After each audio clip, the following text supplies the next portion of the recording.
economia na real e ponto. Os fatos que precificaram essa semana, que foi uma semana vazia no que diz respeito a eventos, a acontecimentos.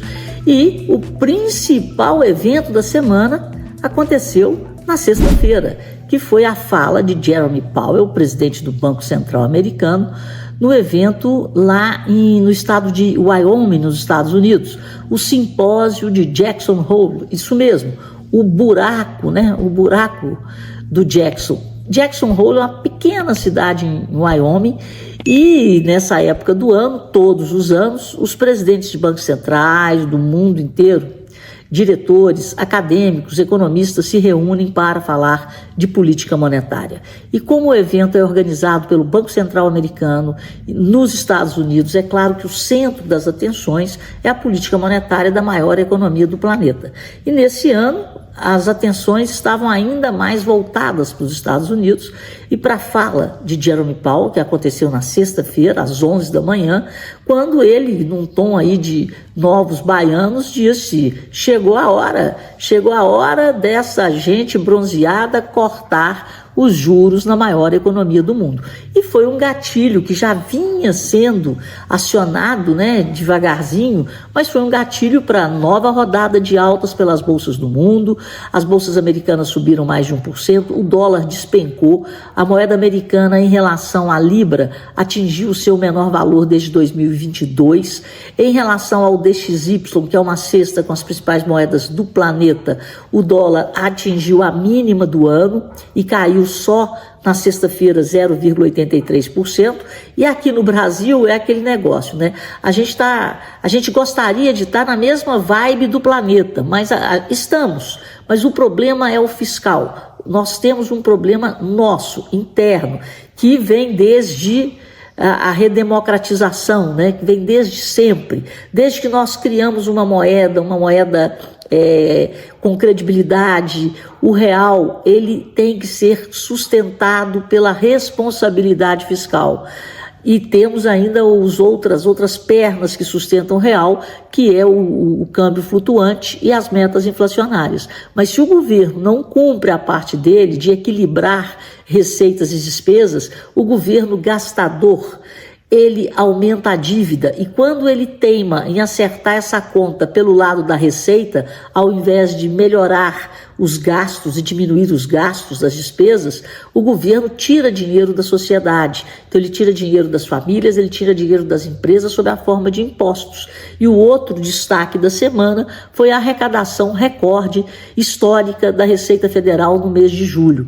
Foi o melhor mês de julho desde que a série começou a ser apurada, isso foi em 1995, e foi a melhor arrecadação da Receita para os primeiros 7 meses do ano, desde que a série começou a ser apurada em 1995. Eu estou procurando aqui a cola, nos 7 primeiros meses do ano, a Receita já arrecadou mais de 1,5 trilhão.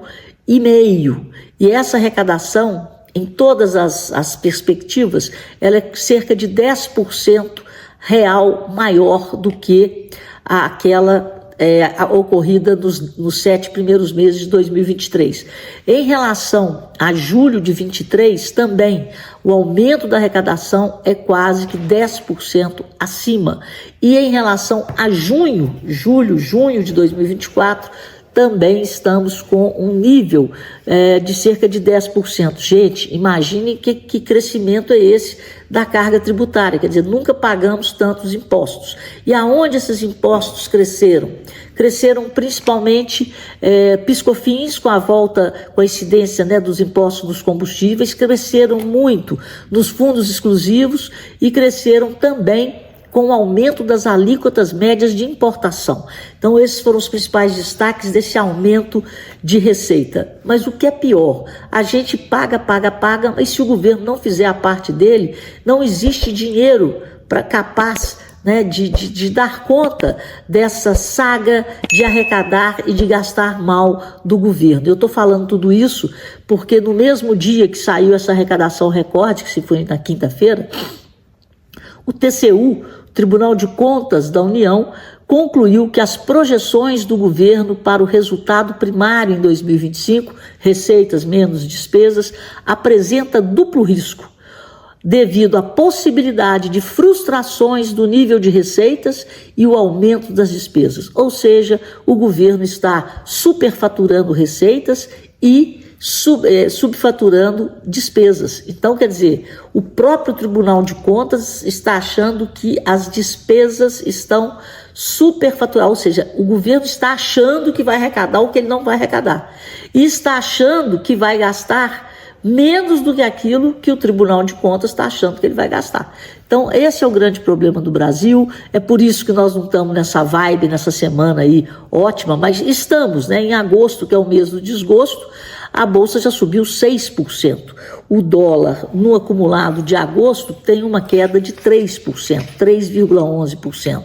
A Bolsa subiu 6,23% e praticamente anulou as perdas do ano de 2024 e agora sobe 1% no ano, 14% em 12 meses. Na outra ponta, o dólar, que já chegou a subir 18% no ano, agora sobe 12,9%.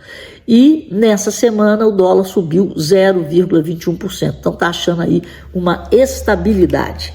Bom, como eu disse, a semana foi curta, não tem muita coisa para ser dita, numa semana em que não tiveram fatos assim capazes de mexer com o mercado, a não ser essa perspectiva de corte de juros. E o que nós estamos vendo no Brasil é que daqui para frente essa euforia pode diminuir por aqui por causa dos nossos problemas. E os nossos problemas são os mesmos, ou o mesmo. Governos que gastam muito mais do que arrecadam e jogam a conta no povo. E essa conta, ao aumentar a dívida, o governo aumenta o risco Brasil e o juro não pode cair. E quem paga a conta do juro, né, mais alto, quem paga a conta do carregamento dessa dívida é a população. E o lado mais triste dessa conta é que o dinheiro que é canalizado para o pagamento de juros poderia estar sendo canalizado para políticas públicas de qualidade. A gente tem que mudar isso. Eu fico por aqui.